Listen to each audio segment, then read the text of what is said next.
ታተም ማለት እንዱ አትነግድም አትወልድም አታገባም በዚህ ዓለም ላይ ትናንትና መስራውን ስራ አሰራም ማለት አይደለም ስጋው ደግሞ ማሰሪያ አይደለም ማመንኮሻም አይደለም መላእካዊ ባህሪን የሚያላብስም አይደለም አንዳንዶቹ ይፈራሉ ስጋው ደግሞ የተቀበል እንደማንኛውም ሰው ከትላንትና ይከፋ እዳ በደል ኃጢያት ሊሰራ ይችላል ግን ተመልሶ ንስሐ እየገባ ቀኖናውን እየወሰደ በንስሐ እየታጠበ የክርስትና ጉዞ ተራራ ነው ትወጣለህ ትወርዳለህ ይሄ እስከ ለተሞት እንዴ እነማን ንጹህ ሆነው ቀሩ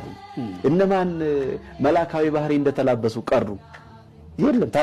ተራራው ጫፍ ላይ እንደደረሱ ይቀሩ የሉም እኮ